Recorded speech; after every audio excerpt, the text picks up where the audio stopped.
Political તણાવ અને યુદ્ધના કારણે સોના ચાંદીના ભાવમાં પણ બમ્પર તેજી જોવા મળી. સોનાના ભાવ 10 ગ્રામે એક જ દિવસમાં 20,000નો ઉછાળો આવ્યો અને સોનું પોણા 2 લાખની સપાટીએ પહોંચી ગયું. તો ચાંદીમાં કિલોએ 30,000થી વધી કિલોનો ભાવ 2.94 લાખ પર પહોંચી ગયો. સુરતથી મોટા પ્રમાણે હીરા અને જ્વેલરી ખાડી દેશોમાં નિકાસ થાય છે. હાલ ઇઝરાયલ અને ઈરાન વચ્ચે થયેલા યુદ્ધના મંડાણથી ચારેકોર હાહાકાર મચી ગયો છે. એવામાં સુરતથી વેપાર માટે ગયેલા જ્વેલરી વેપારીઓ પાર્સલ તથા કન્ટેનર અટવાઈ ગયાનો દાવો ઇન્ડિયન બુલિયન જ્વેલર્સના પ્રમુખે કર્યો છે. હાલની સ્થિતિને લઈને ચિંતા વ્યક્ત કરતા તેમણે કહ્યું કે જો યુદ્ધ લાંબુ ચાલશે તો વેપારીઓએ મોટી આર્થિક નુકસાની સહન કરવાનો વારો આવી શકે છે. લગભગ 30% એક્સપોર્ટ પર માઠી અસર થવાની ભીતિ છે. એર કાર્ગો સ્પેસ બંધ થતા પાર્સલ અને કન્ટેનર અટવાઈ ગયા છે. આ તરફ ડાયમંડ માર્કેટને પણ અસર પહોંચી છે. યુદ્ધના કારણે સુરતનો ડાયમંડ ઉદ્યોગ સંકટમાં આવી ગયો છે. કરોડો રૂપિયાનો માલ રસ્તામાં અથવા કાર્ગોમાં અટવાતા કરોડો રૂપિયાનો ફટકો પડી શકે છે, જેથી વેપારીઓ મૂંઝવણમાં છે. સુરતના ડાયમંડ ઉદ્યોગ અને સોના ચાંદીના માર્કેટ જ નહીં પરંતુ ટેક્સટાઇલ માર્કેટમાં પણ ચિંતાનું મોજું ફરી વળ્યું છે. જો યુદ્ધ લાંબા સમય સુધી ચાલશે તો ટેક્સટાઇલ ઉદ્યોગને 100% જેટલું મોટું નુકસાન થવાની સંભાવના છે. સુરતનો કાપડ વેપાર મુખ્યત્વે દુબઈ મારફતે સંયુક્ત અરબ અમીરાતના અંદાજે 45 જેટલા દેશો સાથે જોડાયેલો છે. જો આખાતી દેશોમાં અસ્થિરતા આવે તો આ આખી સપ્લાય ચેઇન ખોરવાઈ શકે છે. સુરતથી મોટા પાયે મેનમેડ ફાઇબર, બુરખાનું કાપડ અને સલવાર કમીઝ જેવી પ્રોડક્ટની નિકાસ આ દેશોમાં કરવામાં આવે છે. યુદ્ધની સ્થિતિમાં ભાડામાં વધારો અને શિપિંગમાં અવરોધ આવતા નિકાસ ઠપ થઈ શકે છે. યુદ્ધના કારણે વૈશ્વિક સ્તરે કાચા તેલના ભાવમાં પણ રેકોર્ડ બ્રેક વધારો થયો છે. કાચા તેલના ભાવમાં 13%થી પણ વધુ ઉછાળો આવ્યો છે, જેના કારણે એવી ચર્ચા થઈ રહી છે કે શું ભારતમાં પેટ્રોલ અને ડીઝલ મોંઘા થઈ જશે. વેપારીઓના મતે જો યુદ્ધ વધુ લાંબુ ચાલશે તો ખૂબ સામાન્ય ભાવ વધારો જોવા મળશે. બીજી તરફ રાજકોટના engineering goods, auto parts, jewellery અને સિરામિક્સના નિકાસ પર આ યુદ્ધને કારણે મોટા અવરોધો ઊભા થયા છે, જેનાથી અનેક વેપારીઓને આર્થિક નુકસાન પણ પહોંચી શકે છે. ભારતીય નિકાસકારોની શિપિંગ ખર્ચમાં 15% થી 20% વધારો અને ડિલિવરીમાં 15 થી 20 દિવસનો વિલંબ થઈ શકે તેમ છે.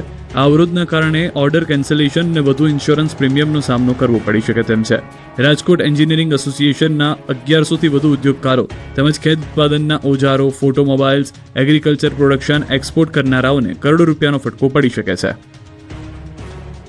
આ તરફ યુદ્ધની અસર કચ્છના મુખ્ય બંદરો પર થઈ. જહાજોની અવરજવર બંધ. અમેરિકા અને ઈરાન વચ્ચે ચાલી રહેલા વિધ્વંસક યુદ્ધની આગથી કોઈ બચી શક્યું નથી, ત્યારે કચ્છના બંદરને પણ યુદ્ધથી ફટકો પડ્યો છે. કચ્છના મુખ્ય બંદર પર દેશ વિદેશથી આવતા જહાજોની અવરજવર બંધ થઈ ગઈ છે. ઇમ્પોર્ટ એક્સપોર્ટ કાર્ગો પર પણ બ્રેક લાગી છે.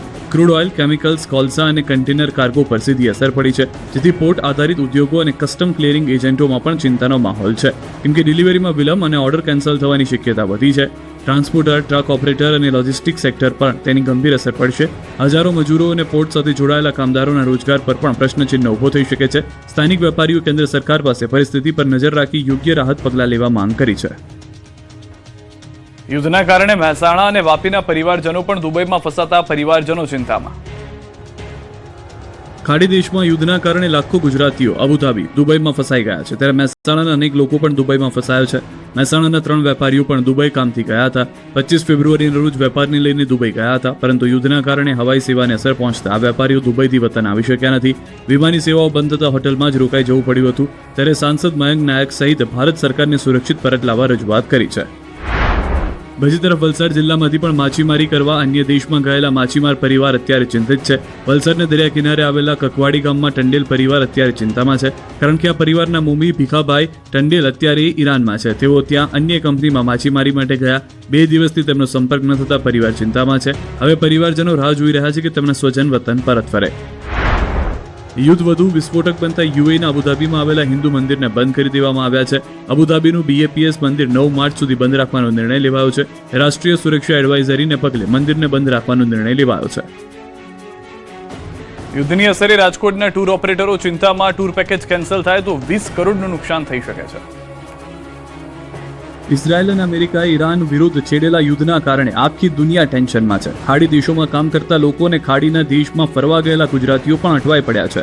એવામાં માર્ચ-એપ્રિલમાં દુબઈ સહિતના શહેરોમાં ફરવા માટે ટૂર પેકેજ બુક કરાવનારા ગુજરાતીઓ પણ ચિંતામાં છે. સૌરાષ્ટ્રથી જ ખાડી દેશમાં ફરવા ગયેલા, કામ ધંધા માટે ગયેલા હજારો લોકો ફસાયા છે.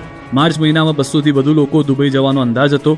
એપ્રિલ મહિના અને મે મહિનામાં દર મહિને 800 લોકો દુબઈ કામ ધંધા માટે જાય છે, પરંતુ યુદ્ધ જેવી સ્થિતિને કારણે હાલ ટૂર રદ છે. તો કેટલાક લોકો વેઇટ એન્ડ વોચમાં છે.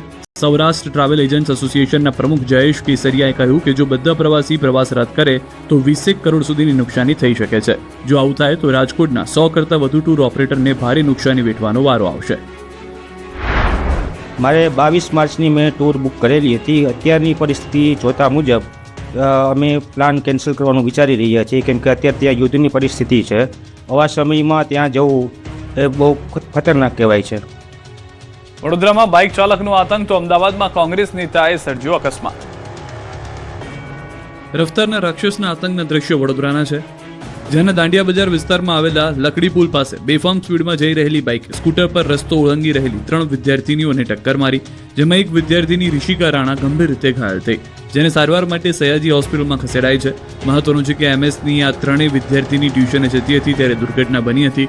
ઘટના બાદ તાત્કાલિક સ્થળ પર લોકોના ટોળા ઉમટી પડ્યા. આ સમગ્ર ઘટના સીસીટીવી કેમેરામાં કેદ થઈ ગઈ, જેમાં બાઇકની અતિ ઝડપ અને અકસ્માતની ભયાવહતા સ્પષ્ટ દેખાઈ રહી છે. આ તરફ અમદાવાદમાં કોંગ્રેસના નેતાએ નશામાં ચૂર થઈ અકસ્માત સર્જ્યો. અમદાવાદ શહેરના કોંગ્રેસના પૂર્વ ધારાસભ્ય અને પૂર્વ શહેર પ્રમુખ હિંમતસિંહ પટેલનો ભાણિયો વિશાલ ગુર્જર દારૂ પીધેલી હાલતમાં ગાડી ચલાવી 2 વાહનોને ટક્કર મારી. રાત્રે દારૂ પીધેલી હાલતમાં ઝડપાયો. મણિનગર પોલીસ સ્ટેશન પાસે વિશાલ ગુર્જરે વાહનને ટક્કર મારતા લોકોના ટોળાએ વિશાલને મેથી પાક આપીને પોલીસને સોંપ્યો.